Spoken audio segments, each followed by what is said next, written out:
you've shown the world that when 2 or 3 gather together in the Lord's name, the Lord is truly present in their midst. Thank you very much.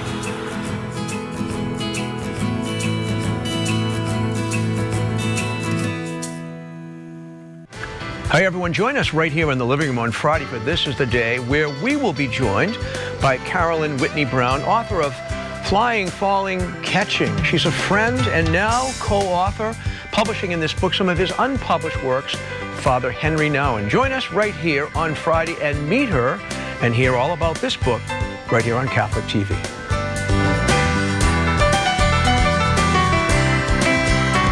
We're local and educational. You're watching WLAE-TV, celebrating 40 years of New Orleans public television. Inside New Orleans Sports with Eric Asher is underwritten by... At Villeries Florist, we deliver the magic of flowers 7 days a week to the North Shore and South Shore in the New Orleans area. Whether it's for birthday parties, baby celebrations, Villeries provides colorful floral displays for all. With a store full of fresh-cut flowers, exotic tropical flowers, orchids, roses, and even fruit baskets, our goal is to make your vision a reality. Villeries Florist, proudly serving Louisiana since 1969. Dave Miette Insurance Agency. Auto, home, flood, business, 504-556-0809. Dave Miette, INSagency.com. C&C Drugs is a family-owned pharmacy that's been serving Southeast Louisiana for over 50 years. Whether you need help taking care of an elderly family member, a growing child, or even a pet, C&C provides patient-centered care for your entire family. C&C Drugs, large enough to serve you, small enough to know you. Locations in Mandeville and Araby.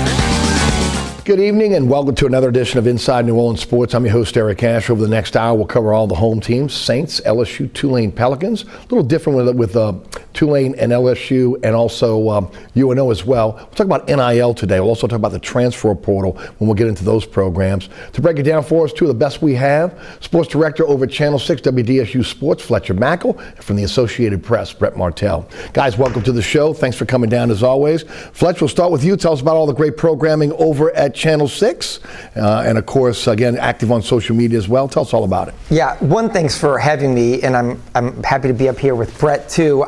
I do have to say though that I am kind of a loud, hyper yell talker, and Brett is like the most cerebral, intelligent sports journalist we've ever had in this market. Yes. So this is kind of like, a 180 as we sit like 8 inches away from each other here, but no, it's great. Yeah, Super Bowl is coming up. Just wrapped up Saints season. It's going to be interesting to see what the Saints do. Pelicans are getting a little better right now. Mm-hmm. They always had the talent, but they were historically injured. Still pitch trades. The trade deadline is coming up on my social media at Fletcher WDSU, and every Sunday we have a show, Game On. So please check it out. If you watch daily, that's great, but we also have a weekly Sunday show wrapping up a lot of things and looking ahead to what's coming up. It's a great show. You got to check it out for sure. Brett, tell us about the Associated Press. I appreciate the compliment, Fletcher, and I'll return one. So I used to be the one who could brag about doing overseas assignments and World Cups and Olympics, and now Fletcher's joined me as a globe-trotting sports reporter and doing a great job with news as well. Did a fantastic job covering the terrorist attack. Was everywhere. Was where the bomb was being exploded. I mean, again, Channel 6 did a great job. Let me ask you this. I went to Paris, which was amazing, and Brett gave me a lot of insight. He speaks French fluently and had a lot of great tips for me. Well, you went to what? Brazil and Russia In Germany in 2006. Yeah, and they've covered World Cups and everything. Yeah, and then the Athens Olympics and the Turin Winter Games. Yeah, I got a long way to go to catch him, but I know we've talked about this. Paris was truly amazing. I went to Paris Avenue once. That's about the closest I got to Paris. But I'm glad you guys made it today. Guys, let's start with the Saints, 5-12, in a really tough season. Again, most thought, or at least we're hoping for, some type of changes within the front office. Mickey Loomis made that very clear this week, that he's the general manager, plans on being the general manager for the foreseeable future. There have been some changes in the front office with, again, the addition of Dave Ziegler and Randy Mueller right before last year's draft. Your thoughts on first of all, on Mickey Loomis staying as general manager, and then the addition of the additional general managers, which means now 4 in that room, going forward, making the decisions. Well, it's easy to be conflicted about Mickey because he has, on one hand, overseen the most successful era in the history of the franchise. And you have to give him some credit, even if people want to say, well, Drew Brees, Sean Payton, you still have to give Mickey some credit because Mickey created the environment where they could, first of all, get here and then thrive. And we all, Fletcher and I, reported on Sean Payton for a long time. I mean, he was a kind of combustible, personality, say, and Mickey had kind of a really nice touch in terms of how to handle him and channel him in a positive direction, I think, and then also how to work with him in terms of, having that synergy of getting the players he wanted. So now Sean's gone. It's a different situation. Mickey probably needs to find somebody that he can work with as productively again as he did in the past. But he's older and things change. And when he said, nobody would be asking me this if I wasn't 68, and if I felt like I didn't have the acumen to do this anymore, I'd be the first one to say, hey, wait a minute, step aside. And my first thought was, okay, well, we all have aging or have had aging relatives, right? I mean, part of losing that acumen is also losing the ability to recognize you've lost it sometimes. Right. You know what I mean? Now, I'm not saying that's happening to him, but the comment just struck me as kind of I don't know, borderline kind of, I don't want to say delusional, that's too strong of a word, but a lack of awareness of the situation. Yeah, and I'll say this, look, this isn't unique because I understand the Saints have missed the playoffs for 4 straight years now. This is their worst season since Hurricane Katrina. They fired a coach. They are broken. And it took a long time for Mickey to say, we have a problem. I mean, we had to kind of almost force feed him to admit, do you have a problem? And he said, yes. At 5-12 firing a coach, we have a problem. But then he said, he doesn't, I guess, look at the organization is rotting right now. I think he still sees, and he said, to his credit, that he's the eternal optimist. He's a glasses half full guy. He feels like they can turn it around. And to be fair, after the Ditka era, when he first got here with Randy Mueller and Jim Haslett, 2000 was a great year. When they brought Sean Payton in, 2006 was a pretty great year. So I don't think he's wrong in that they can turn it around. I will say I understand fan frustration because the lack of success and kind of the defiant nature which they have. When they were winning, they could confidently say, this is what we do, and they are unapologetic about it. But now you've lost a lot, and that attitude rubs people the wrong way. It makes it feel as if you're talking down to people, as if you all don't understand, you don't know, and I don't think anybody likes that. But this situation isn't unique. I know you grew up in the Northeast. Brian Cashman with the Yankees is lockstep with the Steinbrenner family. New Yorkers have wanted him out for years and years and years. The Yankees didn't go to the World Series from 09 until 2024. And every year people were like, Cashman's got to go. And the Steinbrenner said, no, he's our guy. We've won championships. We're not getting rid of him. I know you talked about the Yawkey family trust growing up in Boston for a long time. Mickey, for better or worse, and whatever people think, is not going anywhere. Right. Mickey has the trust of Gale. He is the senior executive there. He's been there through the good, the bad, and knows where everybody is buried, so to say, and they still believe in him. Even if he disagreed with firing Dennis Lauscha, Gale still believe in him, and it's not even worth saying should he or shouldn't he. He is, and he will be until he decides he isn't. Yeah. The additions of Ziegler and Mueller, who were around for this past draft as well. How do you think that works? You got now four either previous general managers in the room. Obviously, you still have Parrington, Kai Harley that's going to be involved in that. That's a lot of cooks in the kitchen. Let me just say, just to follow up what you're saying, is Jeff Ireland was the GM, obviously, of Miami, and then Ziegler was with the Raiders. Right. Mueller, obviously, was a former general manager, and then so that's what, just for people that may not know. Yeah. Go ahead, but and Mueller brought Mickey here. Right, exactly right. So I think that it is a lot of people, but by the same token, it's nice to have a round table as long as it's clear who's making the final decision. Who is making the final decision? Yeah. I want to say that Mickey is. Right. But but he, you could look at the bright side was he's looking at it in recognition of, I want more ideas. I want more eyes on what's not working here. I want more, fresh perspective.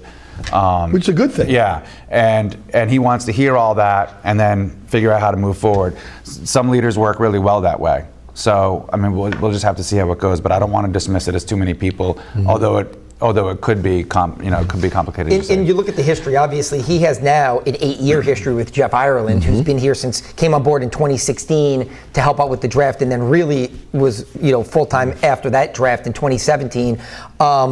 Ziegler, he pointed out, is somebody that comes from kind of a different tree, so to say. That is kind of, I think, their fresh perspective. Randy, I think, is, even though he and Mickey are obviously, close in age, I still think he looks at him as a little bit of more of a mentor, because he did come here as the capologist, and then he replaced Randy, and they have a long working relationship going back to their days in Seattle. So I think those people, he trusts his inner sanctum, so to say, Kai and Parrington and Jeff Ireland, but then to have a general manager from the outside who can maybe give them some different perspective, even though he didn't have a lot of success with the Raiders. Yes. And then Randy coming in, who's been tied into the league for a long time, I do give them some credit for at least saying maybe we have been too clandestine here, that how our little inner sanctum has done things hasn't resulted in success. So let's bring in some people, even if we're not replacing people, we're bringing in some fresh eyes. One of the things that I really felt like in that press conference that he downplayed once again was the salary cap situation, which is really kind of the issue that's been ongoing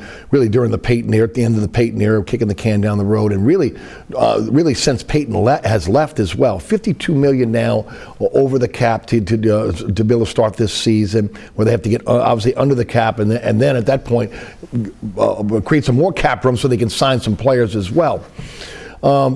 When y'all were asking the questions about the cap, your thoughts on his response? Well, he is a numbers guy, and I always want to defer to the experts in that. I think he does know way more about it than anybody else in the room. That's one topic where he knows the most. And you could also make the argument that, on one hand you could say, well, they've lost some good players because of their cap situation in the last few years. But on the other hand, you could say, well, actually, they just kept the wrong ones. And I think something that is brought up a lot is maybe,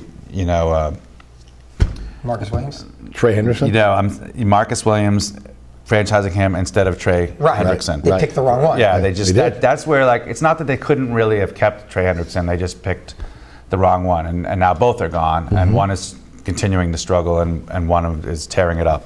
So, and Hendrickson. So I'll say this about the cap situation is, when the Saints were winning, everybody was dazzled by it. Everybody was on. I mean, the national people for years have said, we don't like how they operate. We question how they operate.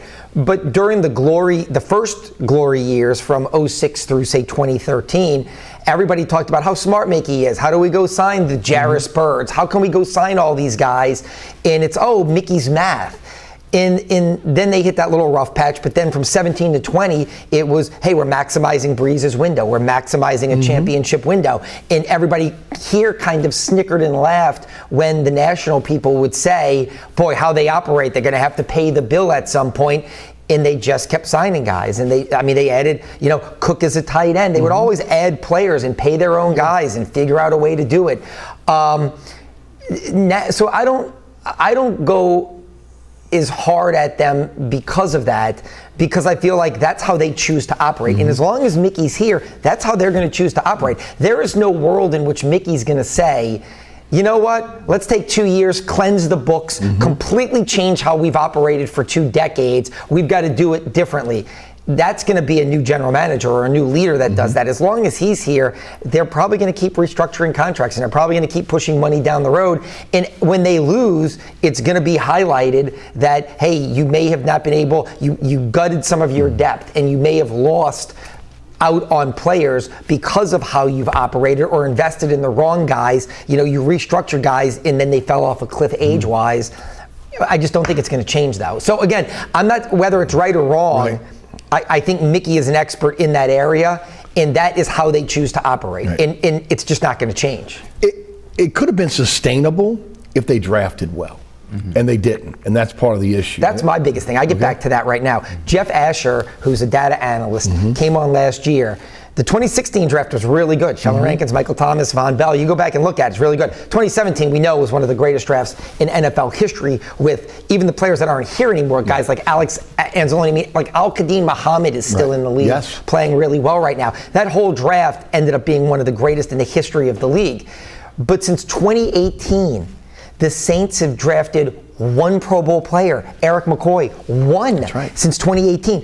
Now, Shaheed made the Pro Bowl as a returner, but he wasn't a drafted player. That's a real bad run of, like, you found players, but you haven't drafted star players, guys that have become Pro Bowlers or special. I mean, one since 2018, and it's Eric McCoy, who was an alternate. I mean, that is not drafting well. To me, that is something that needs to be discussed more than how they manage their cap. But again, when you know you have high-priced veterans, when you're constantly kicking the can down the road, restructuring those deals to create cap, you have to be able to have quote-unquote cheap labor. You get that through the draft. Also, again, the philosophy of trading multiple picks to go up and get 1 player. Again, that's the depth of your team when you start talking about those mid-round picks. Those are the players that again, you're developing, that, you know, maybe they start off on special teams, but eventually either they're playing a role on one of your starting offensive or defensive teams, or they're one of your top backups. And that, again, that has been a part of the issue as well. Yeah.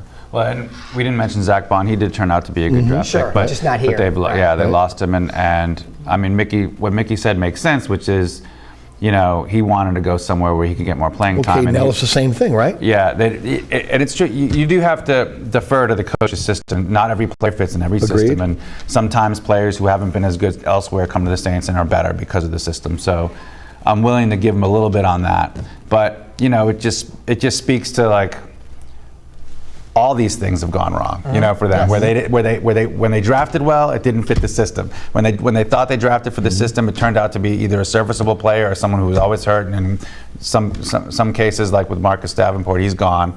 We don't know what's going to happen with Peyton Turner. He hasn't really been available or reliable that much, you know, for a first-round draft pick. Penning's still a question mark. Cesar Ruiz is a serviceable guard, but, you know, he hasn't been. But what you just said is, it's all these things breaking the wrong way. That for years and years and years, if the draft didn't go right, they got it right in free agency. Or undrafted free agency. Or undrafted. They were one of the best teams in the league in finding diamonds in the rough, from Pierre Thomas's to Lance Moore's to Chris Ivory's. I mean, for the longest time, they found really quality players outside of the draft.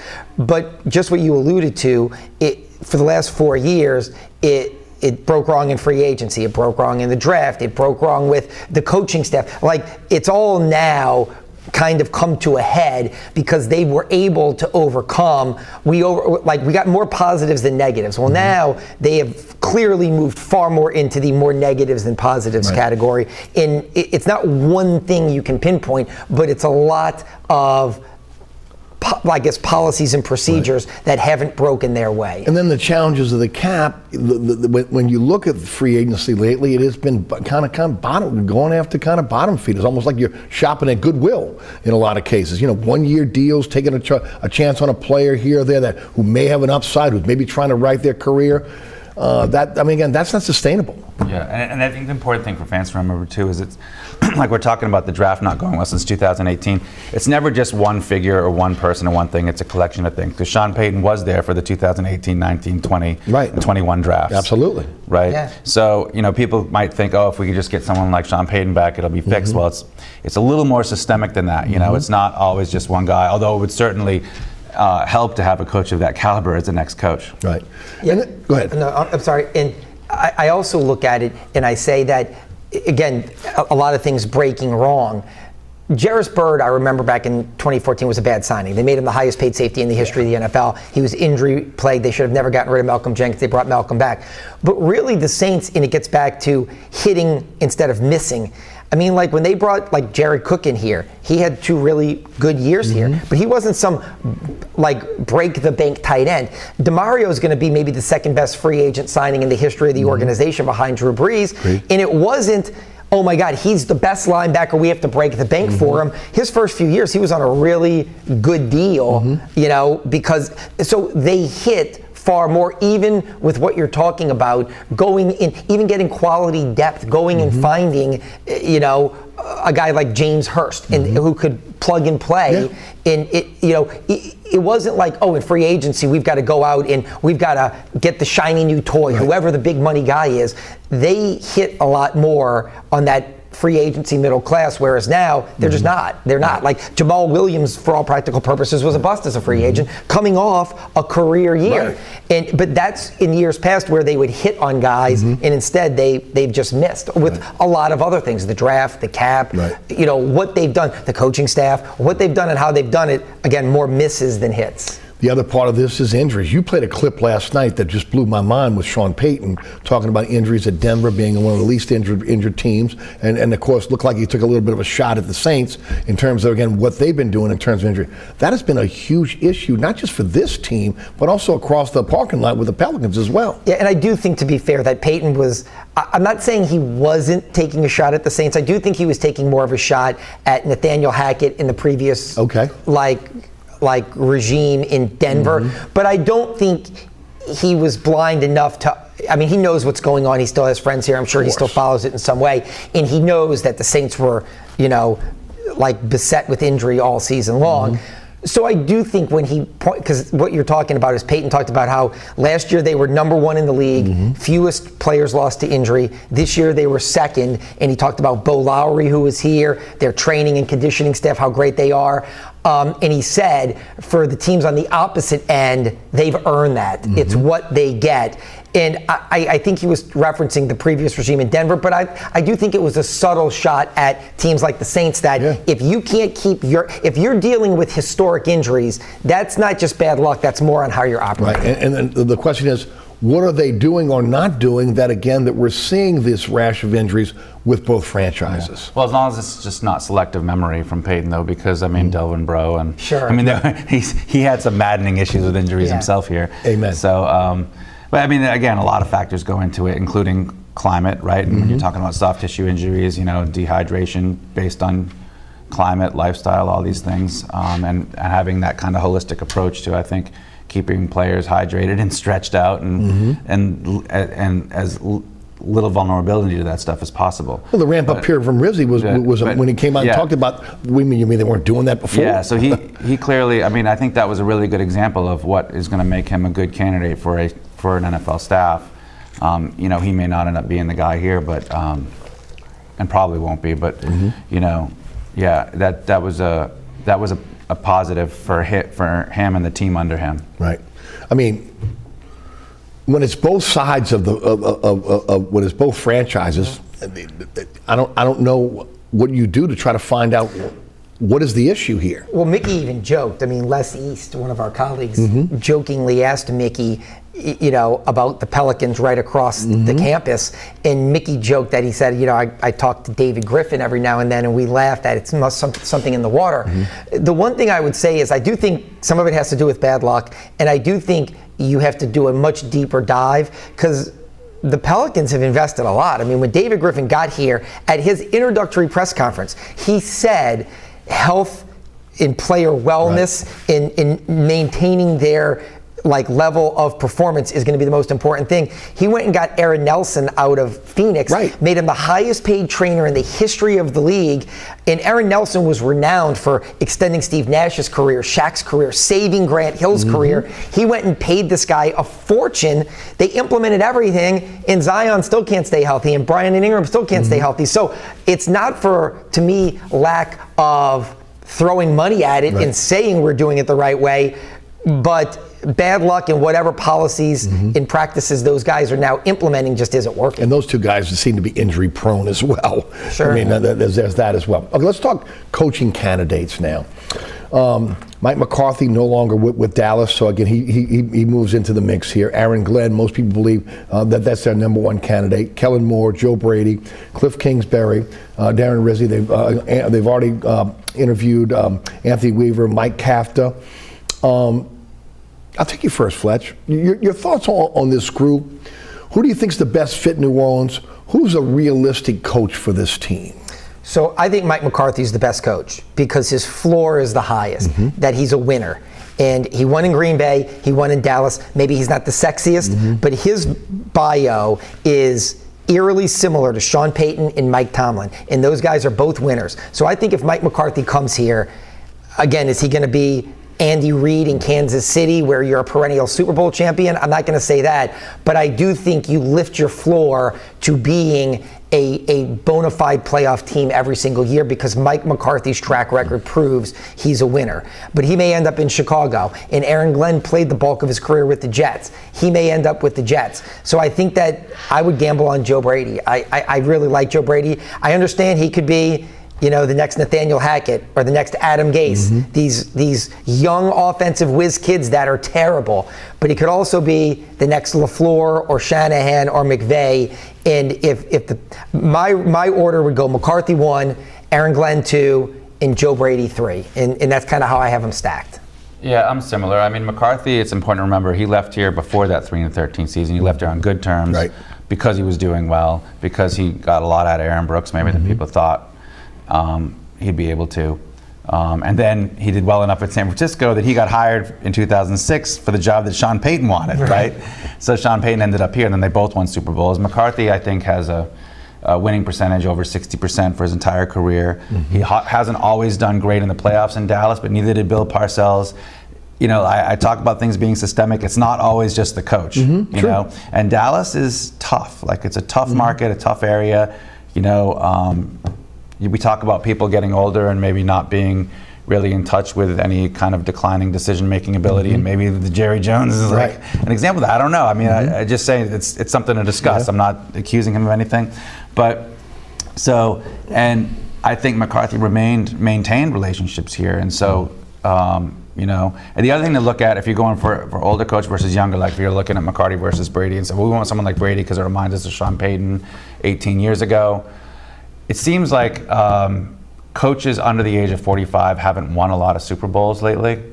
I think the overwhelming majority of them have been won by coaches over the age of 45. I forget the statistic, but I saw it, and it really struck me as don't be ageist against Mike McCarthy. You know what I mean? So that's all. The one thing, too, that I mentioned Jeff Asher when he came on, he had a great stat for the last 25 years, going back to like the late 90s, even longer than 25 years. He goes, Bill Parcells, or I forgot who it was, like, you know, your record is what you are. You are what your record says you are, or whatever the line is. He goes that if a lot of coaches get second chances, Dennis Allen got a second chance. He goes, there have been other coaches, Jim Mora, the young Jim Mora, that got a second chance. He goes, if a coach, for whatever circumstances, bad ownership, bad organization, bad drafts, if they didn't have success, there hasn't been, besides Bill Belichick, who didn't have great success and then went on to have amazing success. He goes, Andy Reid was a winner in Philadelphia, and guess what? He's a winner in Kansas City. He goes, Sean Payton was a winner here. Guess what? He looks like he's going to be a winner in Denver. He goes, you know who isn't winners? Guys like Dennis Allen. Guys that get that second chance because it was a bad organization. We're going to make them right. So I love Kingsbury. I knew him a little bit when he was here as a player. But that's probably a guy I'd stay away from because he wasn't a successful head coach. Thinking now he's learned and he's going to get it right. Jeff pointed out to us that there's no precedent for that. That if you weren't successful in stint number 1, you probably aren't going to be successful in stint number 2. So either hire a guy with a winning track record or take your shot on the next star young coach. McDaniel would be another example, right? Yeah, another one. Failed in Denver, failed with the Raiders. And then we know Mickey. Mickey likes proven commodities. Right. He likes to have he knows that unproven young talent is important, but he really likes proven commodities. Right. And, which would led you to believe that it would be McCarthy would someone be his, like that. right. Yeah.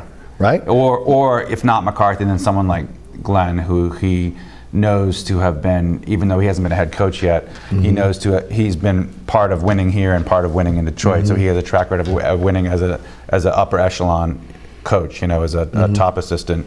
And the tree from here has done pretty well, as Mickey was happy to point out. Yeah, right. Although he kind of included Peyton in that, which is kind of doubling up, I think, on that one. But Dan Campbell. He was asked about, people said, you want to get away from the Sean Payton era, and Mickey was quick to point out that two of the best stories in the NFL this year are Detroit and Denver. The turnaround stories. The turnaround stories, where he said, so why would we want to get away from that? Is Darren Rizzi the fallback candidate here? If they can't get their top 2 or 3 guys because of familiarity? Well, I think that Mickey set him up to be that, because he said at the year-end press conference that Rizzi did a really, really good job under very difficult circumstances, And so, I mean, he went 3-5, but let's face it, he went 3-1, I think, when Carr was the quarterback, and 0-5 when he had a backup quarterback, and also didn't have all these other players. I mean, really, he had no chance, right? And they were really, in one game they lost at home against okay, I'm blanking out. It came down to the 2-point conversion at the end. The Commanders. Commanders, what is wrong with me, Jaden Daniels? And then they were really in the game against Tampa Bay at the end. So they very easily could have been 5-3 despite all of that. I think if you wanted to make the case for Darren Rizzi, plus the fact that the locker room, everyone there clearly loves him. I would ask staff members when he first got promoted, what do you think of him? And they were like, Darren Rizzi is the man. They like him. Look, I like Darren Rizzi. I think I've loved covering his press conferences. I love his passion, his honesty, his transparency. I really like everything about Darren Rizzi. I feel like there's probably no way they can justify that. I just feel like it's how do you justify Rizzi Carr 2025? I just think you're asking the fan base to just give up and say, hey, we'll be back when you guys start 6-0. Until then, we have no confidence in this. And I'm not trying to dump on Rizzi. Usually when an interim coach takes over, a franchise is broken or hit rock bottom. And I did the math on this. In the last 10 years, there have been 25 coaches fired in season. Only 3 interims that took over were promoted. It was Mike Mularkey in Tennessee. 2 years later, he was fired. It was Doug Marrone in Jacksonville. 2 years later, he was fired. And it was Antonio Pierce last year. And 1 year later, he was fired. So there's just no history. It would be, for an organization that does go against the grain, maybe they like that, but there is no track record. There's nothing you can look at that says the interim took over and boy, we got that dude. He made us better. I find that to be a hard sell. Yeah, it's going to be interesting to see ultimately who takes the job, and then what that staff looks like, and then again what happens going forward with this organization, with again so many individuals now that are involved in making decisions, or at least have input in the decisions on the future of the franchise. I really believe they think, and I'm with you on selling it to the fan base, and who knows how the business side chimes in on this, because this is a big off season for season ticket renewals. I mean, because a lot of disenchanted fans, but I think they really do believe Rizzi did a great job, and so if they couldn't get the trusted figures that they want, if Glenn goes to New York and McCarthy goes to Chicago, whatever like that, I could see them saying, well, Rizzi is the best guy to win, the fans won't like it, but the fans not liking it hasn't always driven their thinking. That is correct, no doubt. You're watching Inside New Orleans Sport. Brett Martel, the Associated Press, Sports Director with Channel 6 Sports, Fletcher Mackel, are our guest. We'll be right back. We'll talk Pelicans, then we're going to jump into some NIL and transfer portal talk, talking about Tulane, LSU, and also University of New Orleans. We'll be right back.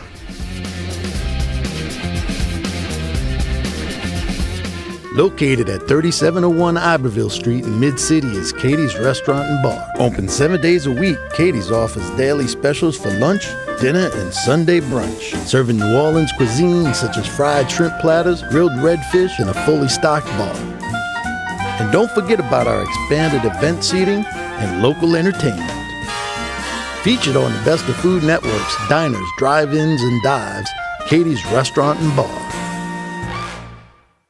Burkhart's Air Conditioning, Heating, and Refrigeration has been family-owned and operated since 1989. Burkhart has energy-efficient solutions and offers brands such as Mitsubishi ductless AC units and Amana, the only manufacturer with a lifetime unit replacement warranty. Burkhart's offers maintenance bundle packages that include servicing your AC, generator, and tankless water heater.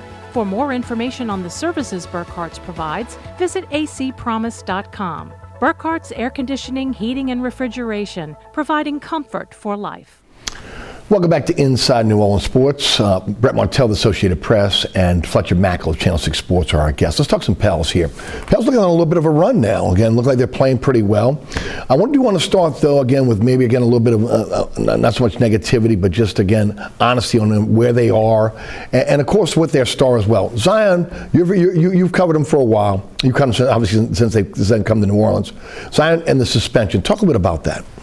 I mean, I think it's the first time you've seen them forcing him to be an adult and act mature. I mean, I think since he got here, I remember talking to former head coach Alvin Gentry, who told me that nobody holds him accountable because he is a star and he is this generational type talent and he's been this superstar since he was 16 years old.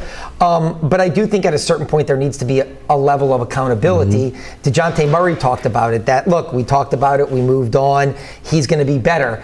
There's been a lot of that talk for years now. Too much. I mean, of that years. talk. I remember, because I even pointed out to Larry Nance a few years ago in exit interviews, they keep referring to him as a kid. When is he not a kid? You know, I get it. He's still a young man. He came in the league at 18 years old. He's 24 years old. But at some point, he's got to start moving into adulthood. It's always been he's a kid who doesn't get it yet. You know, nobody calls Herb Jones a kid. Nobody called Trey Murphy a kid. Nobody's calling Yves Missi a kid. I mean, he seems like a mature young man for 20 years old. But Zion has always gotten a pass because, oh, he's a kid, he's immature, he doesn't get it. He's going to get it. At some point, he's just not going to get it.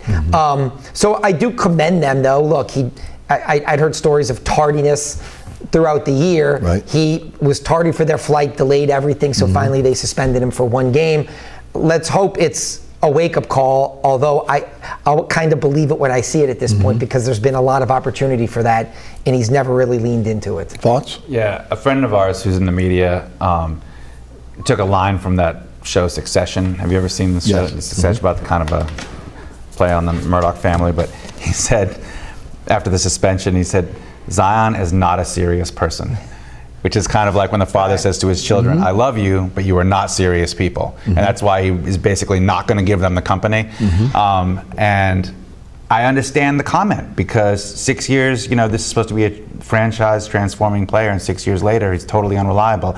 You clearly see how talented he is, but he's still missed more games than he's played. And you keep wondering, I mean, I think the big fear is, oh, you know, it'll just be our luck. We'll trade him, and then he'll get it, and then he'll take over the league. That's the biggest fear. As soon as he leaves here. Right. But at some point, I mean, it's like, yeah, at least now they're saying, I think now they figured out. And with the kid thing, you know, it could be like the road to hell is paved with good intentions, you know, with the kid thing, and they thought it was the right thing to do because it's a new generation of player and all that. But it clearly hasn't worked, so I think they now realize we just have to treat him like a professional. We have to set the professional expectations, treat him that way, and if he doesn't meet it, it's going to look bad on him. And just to follow up on what Brett's saying, is that's been the biggest kind of conundrum, if that's the right word. You can probably tell me if I don't know if that's the right word. You're smarter than me. Is here's the thing. if they trade Zion and that wakes him up, and he goes on to become Jokic or Embiid or Giannis, and he becomes mature, they don't recover because then they're the people who were too impatient with a young guy who needed to mature. 6 years in patience? I know, I get it. But if you keep holding on to him to build everything around him, you may be stuck where you are now. He's unreliable, he's not accountable, and you can never become what you hope to be as an organization because he is a hindrance to you. So it's tough. I don't know which way they go, because when he plays, I mean, look, the other night he plays, his orbit makes Trey Murphy better. No doubt. I mean, it makes, even from a passing standpoint, he really is a one-of-one talent. That when he plays, he's amazing. So you see that and go, boy, if we could just get a couple of solid seasons out of that, we really have a chance to ascend and do something special. But it hasn't happened yet. And look, I'll say this, I do think they're reaching a point. If they could, the trade deadline's less than a month away. This summer, who knows if Griffin, Willie are going to be here. I do think if they could get positive assets for him, I do think they would have a serious conversation about it. If some team came to them and said, we'll give you young ascending player X in draft picks Y and Z, I think they are now open to that. But the problem is another franchise going to gamble on this? There's teams that would love to buy him for 10 cents on the dollar, but the Pelicans can't do that either. They can't people are like, just get rid of him. Just get rid of him. It's like, you can't. If you could get something positive for him, if somebody else said, we'll gamble, then do it. But right now, everybody wants to buy cheap and hope that they hit when he becomes a mature man. All the alternative is don't make him your centerpiece. Well, they haven't. Let me say this. Don't rely on him to be the guy anymore. But they haven't. That's one of the reasons why they haven't. But they haven't. Like, that's what I want to make clear. Like, when David Griffin got here, he said this is Drew Holiday's team. He's leaned into BI.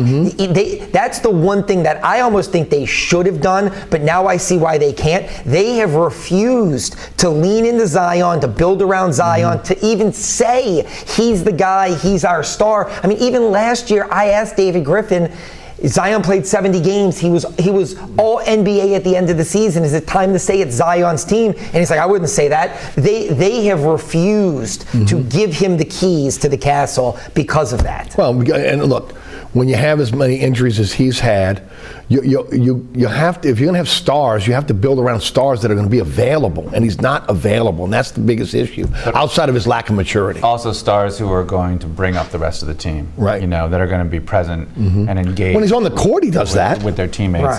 He does it in terms of his energy and his playfulness and his joy and all that stuff that really makes him a great entertainer when he's playing well. But I don't know during the off season and during the grind if to the extent to which he's capable of doing that. You know, I mean, Kobe Bryant was like a classic, right? So I think what's confusing with the Pelicans is that I think the marketing department does kind of make him the franchise, the face of the franchise. It's just that if you ask people in basketball operations is it his team, then that's when they won't say it is. So it's a little confusing. I mean, I understand why that's happening because he's the most marketable player. But again, it's got to be frustrating. This fan base, I mean, they've been through the drafting of Chris Paul, Anthony Davis, and Zion Williamson, and none of it's really gotten them anything other than a couple of first-round series wins. That's it. One with Chris, and one with AD. And this is the thing too, is there's organizations that have never had lottery luck. Like the Charlotte Bobcats, now Hornets, have never won the lottery. There's teams that are bad, and they didn't win the lottery with Chris Paul. Bogut was the big prize that year. They lucked out by not winning the lottery and getting Paul at 4. But they got Anthony Davis when there was clearly no number 2. Like Michael Kidd-Gilchrist went 2, and then they got Zion. John Morant's good, but again, you got the stars and you have failed to build around them. I also think this too. People keep talking about Cooper Flagg this year. The Pelicans are too talented. They're going to play themselves out of it. Like right now, they're already doing it. Yeah, they've won 4 or 5. Look, they're not getting into the play-in or the playoffs. But they are. There's too many teams that the Nets want to be bad. Portland wants to be bad. Utah wants to be bad. The Wizards are horrifically, historically bad. Just those teams are playing teenagers and aren't trying. The Pelicans are going to surpass bypass all of them. They're going to end up picking like between 6 and 10 or 6 and 11. They're like the thought of maybe winning the lottery, unless the ping pong balls fall your way again. Yeah. But they are not going to finish with a top 5. No. Or bottom 5. Because they're healthy. Now, unless, again, they go through another rash of injuries, that'll be the issue. Sure. Before we move on, Brandon Ingram, will he be with his team after the trading deadline? I don't think so. No, I mean, I think he's played his last game here. They've been trying to trade him since last summer. Right. Whether it's a big deal that brings back something of worth or it's just a dump deal to move off of him, I think that ship has sailed. Yeah, I mean, he's in the last year of his contract, right? So and he's not contributing right now. I think he's missed 14 or 18 games in a row, something like that. Yeah. So, I think they're going to try to move him in because he's not under contract for future seasons. Yeah. Unlike Zion, there's only so much you can get. I will say, it's just to follow up real quick, I do see a path of them keeping him and just letting him bleed off the book, so to say. Because the one thing the Pelicans can't do financially is Trey Murphy's extension is going to kick in. Yes. They cannot take back a lot of salary. mega salary. Right. So they have to make sure that they get some type of expiring, whether it's 2 players and one's expiring.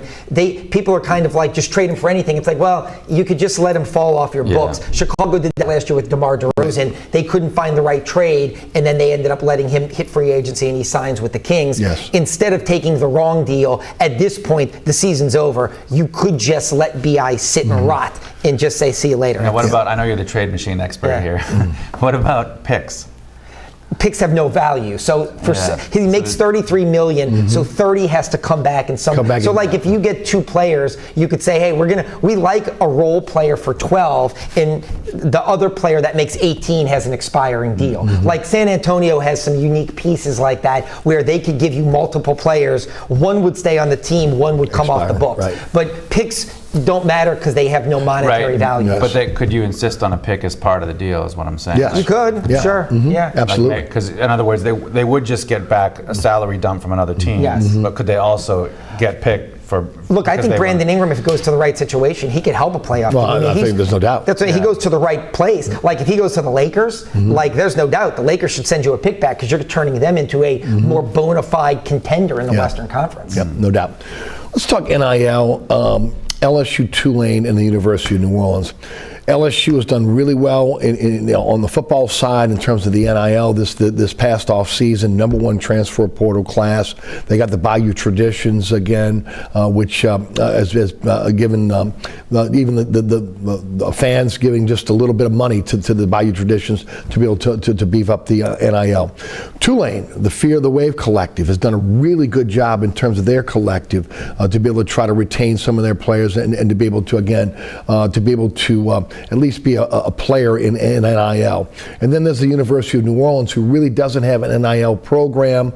And again, in a situation when they do get a player that looks like, again, they can play at a high level on the collegiate level, because the transfer portal opens up and they end up with a major school. The future of these programs under the new rules, in your opinion? Look, I'll say this. I'm glad that he covers, everything. I get to cover everything in my job too. But I'm glad I lean more into like Saints and Pelicans and pro sports. That's kind of my thing. College sports is so broken right now, and I love college sports. We both have played college sports. Like, I love covering it. I love talking about it. But it is so have-nots. The NCAA is so broken. College sports is so broken. Programs like LSU, Alabama, Ohio State, the 40 biggest sports schools are going to be fine. They have a ton of money. They have a ton of NIL. But even programs like Tulane, Tulane's getting their best players, even though they have, look, Michael Arata, Jimmy Ordino. What they do with that collective is amazing. It's incredible. But the thing is they lost their star quarterback to a bigger program because they could offer him more money from a place that has deeper pockets. In poor places like UNO, Southeastern, Nichols, the pitcher at Nichols last year, he's a stud. They go to the regionals twice. LSU just says, you know what, we're a star program. We'll give you some NIL money, come play for us. He leaves right away. UNO had a kid named Amani Larry. Blake Dean found him, developed him. He becomes the newcomer of the year in the Southland. Mississippi State steals him. I mean, college sports with NIL paying players, how it is, I feel like there needs to be some type of regulation and oversight. If not, it's just going to be 40 or 50 power schools, and everybody else is going to kind of be their feeder program. Yeah, I mean, we heard people, I think when the Final Four was here the last time, and these NIL questions were coming up, and you'd hear some people say, well, we think Congress has to get involved, and it was like, Congress doesn't want to get involved.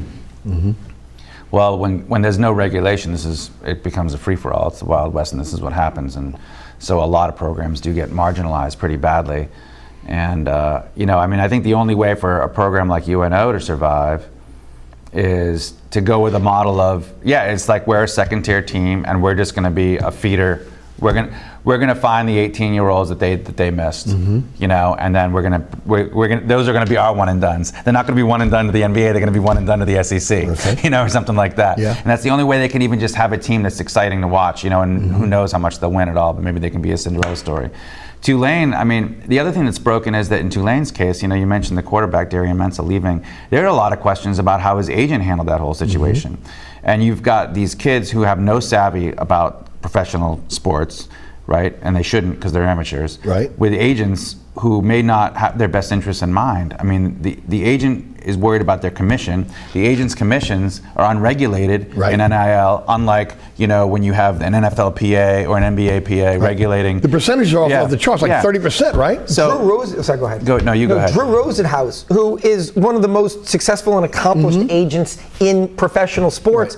He was on the Pat McAfee show, and he goes, college sports it's so Wild West right now. He goes, as an agent, he can only take a certain percentage because of players' unions and professional league regulations. But he goes, any college kid, anybody can negotiate for him. And basically, you're talking about parents that may not be well educated, that don't know the system, with these kind of hustlers that are taking advantage of them. And even now, the programs, I mean, the money getting thrown around. The quarterback at Georgia, who just helped lead them to the playoffs, is now leaving because boosters basically said, we'll give you $4 million. I mean, it's literally everything that was illegal 5 years ago is now perfectly fine and completely normal. And again, I just feel like, I don't know if it's Congress, I don't know what happens. And the NCAA was so restrictive for so long. And I felt like the NCAA did an awful job of helping themselves by helping these kids and leaning into it. They refused to budge one bit, and then when Congress got involved, they just cowered and said, we don't care. Like transfer, NIL, we don't take our money. We want to keep our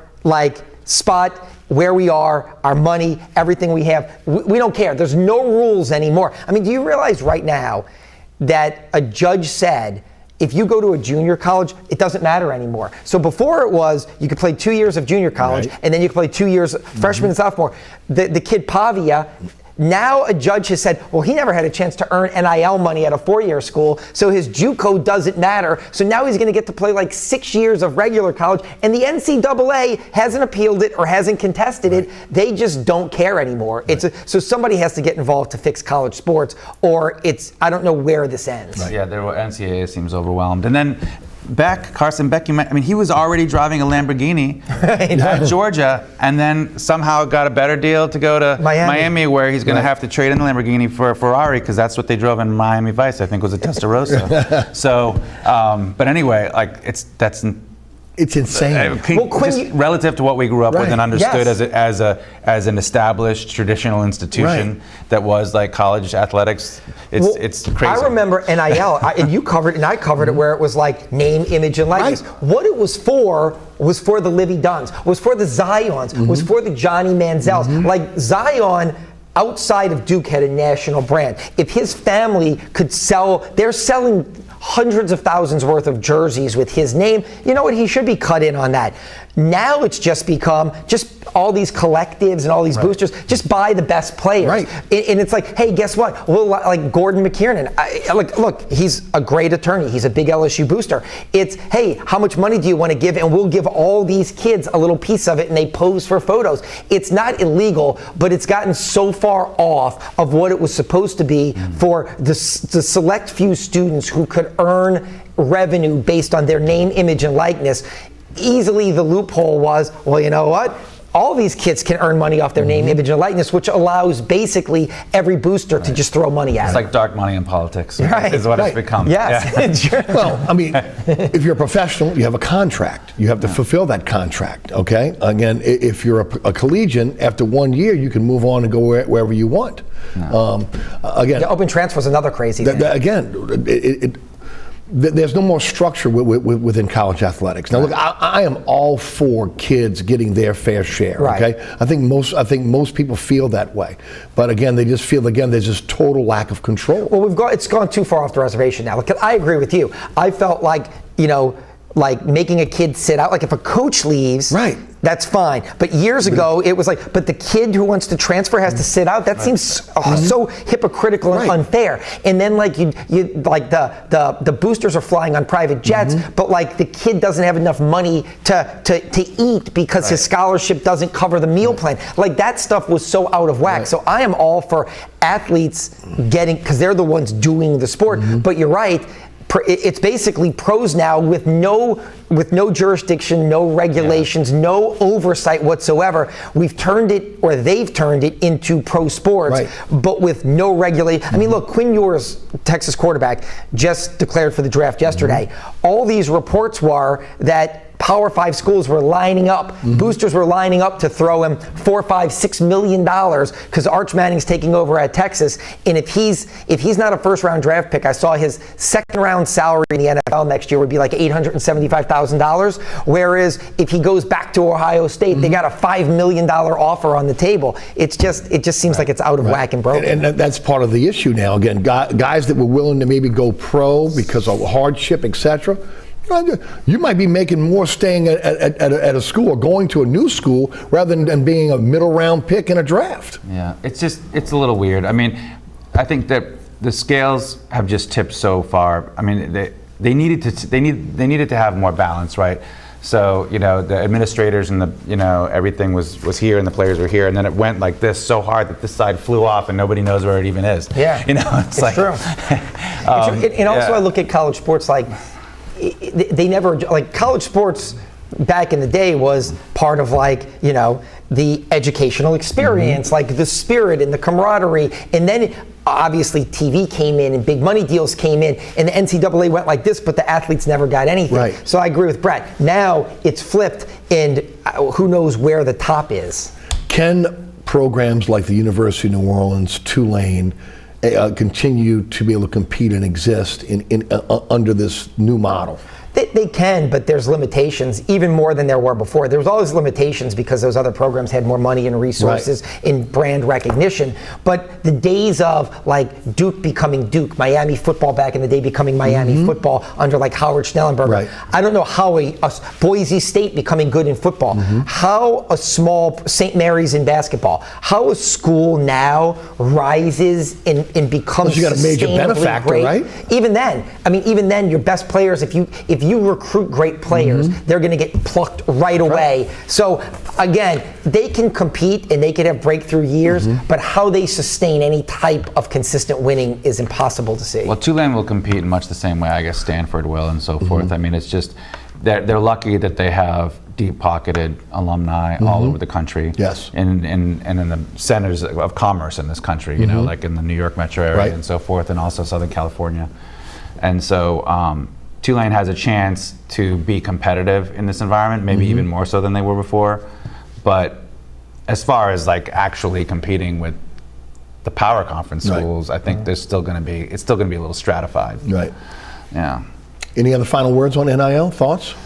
No, like I said, I'm glad I mostly talk about Saints and Pelicans because I mean, this is just like, I don't know where it ends, and it's just kind of frustrating because you see people work so hard. You see, like John Summerall's a great coach. Oh, yeah. And I mean, they have to work so hard to keep their own and then go out, and it's so easy for some places. Like, look, I feel like Brian Kelly said it best. He goes, and people can think what they want about Brian Kelly, but I thought, and I know we're wrapping up here, Brian Kelly said that recruiting used to be about making a connection with the kid, the family, the trust, to send your young people to these. Now, he goes, some places don't even recruit. They show up at the end and go, what's the best offer you have? We'll give you $25,000 more than that. And that's it. And it's just so out of whack. It's no longer about the school, the tradition, growing up, loving that school. Now it is, how much are you going to pay me? Well, at least Kelly's figuring out how to adapt a little now. Because he did it the same way for 30 years, and I understand it took a couple years. And look, a lot of coaches that are from his era, it's hard for them to make that transition. We're seeing that. I'm surprised he did. It's interesting to see again how that is going to be sustained going forward.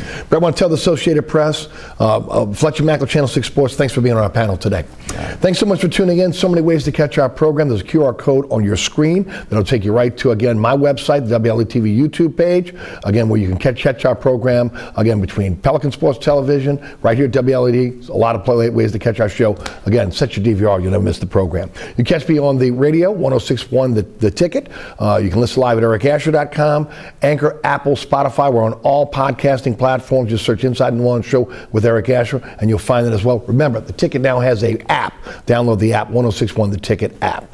Want to thank the underwriters who make this show possible. We appreciate each and every one of those underwriters. Please support our underwriters.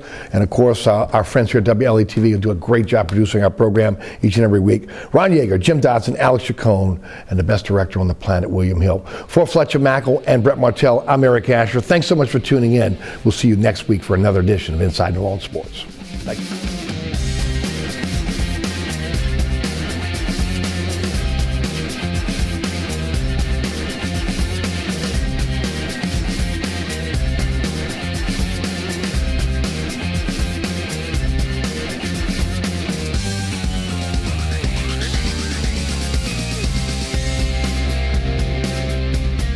Whether you're new to gardening or looking to fine-tune your skills, the Great Courses How to Grow Anything DVD series, hosted by horticulturist Melinda Myers, provides tips on designing, planting, and maintaining landscapes, gardens, and containers. More information is available at melindamyers.com.